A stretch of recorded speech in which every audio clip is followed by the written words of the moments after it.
U.S. President Barack Obama delivered his farewell address to the nation on Tuesday night. The president used the speech to highlight his administration's achievements during the past 8 years and to warn about the risks to American democracy from divisiveness and political animosity.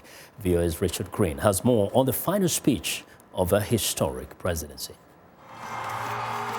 President Barack Obama was greeted by a large and enthusiastic crowd in his adopted hometown of Chicago, where his political career began more than 2 decades ago. It's good to be home. The president said the United States is a better, stronger place than when he took office in 2009.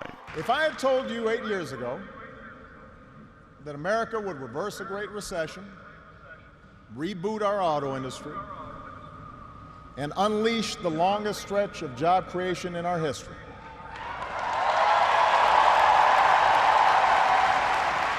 if I had told you that we would open up a new chapter with the Cuban people, shut down Iran's nuclear weapons program without firing a shot, take out the mastermind of 9/11.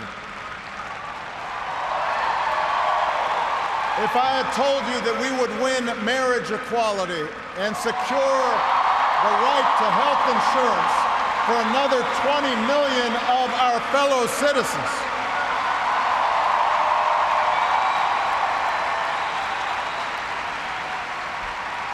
if I had told you all that, you might have said our sights were set a little too high. Acknowledging the current political divide in the country, Obama urged Americans to seek common ground with one another, saying that while democracy does not require uniformity, it does require a basic sense of solidarity.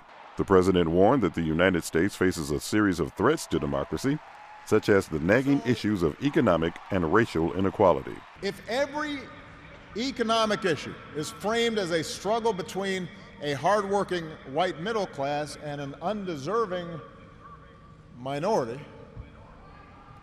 then workers of all shades are going to be left fighting for scraps while the wealthy withdraw further into their private enclaves.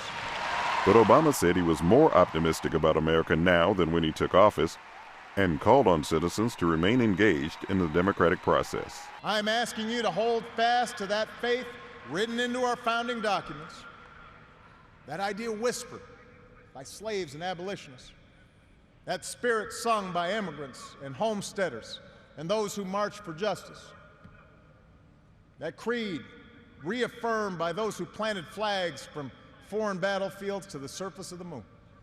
A creed at the core of every American whose story is not yet written. Yes, we can. Yes, we did. Yes, we can. Richard Green, VOA News, Washington.